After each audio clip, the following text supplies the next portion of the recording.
So ముందుగా స్వామి శరణమయ్యప్ప. So thing ఏంటంటే ఇప్పుడు శబరిమలలో amoeba there are so many issues facing in అంటే పంబలో మునిగితే అవి వస్తే ఇవి వస్తే అని అంటున్నారు కదా. సో నేను ప్రజెంట్ మన మహబూబ్నగర్లోనే Mahabubnagar intensive care unit doctor Raghu గారితోనూ తను కూడా మాలేసుకున్నారు. సో అసలు ఈ ఇష్యూ వెనక స్టోరీ ఏంటి, అసలు ఏమేమి ఉంది అనేది సార్తోనే మాట్లాడి తెలుసుకుందాం.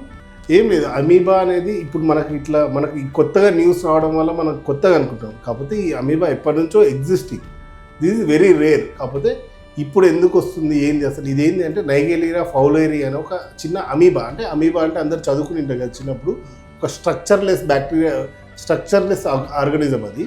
సో దానివల్ల ఏమవుతుందంటే అది more of warm water. So warm వాటర్లో అనేది ఎక్కువ స్టే ఉంటుంది. స్టేడ్ వాటరు, స్టాగ్నెంట్ వాటరు, లేక్స్లలో, ఫ్రెష్ వాటర్ పూల్స్లలో అది దాని ఇన్సిడెన్స్ అనేది ఎక్కువ ఉంటుంది.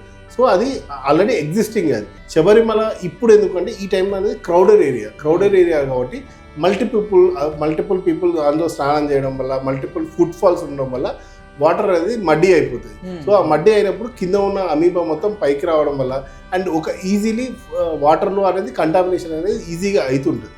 సో దానివల్ల అనేది స్ప్రెడ్ అనేది అవుతుంది. అందుకోసమే ఇప్పుడు ఈ టైంలో క్రౌడెడ్ ఉంటుంది. మీరు వినింటారు 2 lakhs 3 lakhs per day. So దానివల్ల ఒక్కరికున్నా చాలా మందికి స్ప్రెడ్ అయ్యే ఛాన్సెస్ ఎక్కువ ఉంటాయి.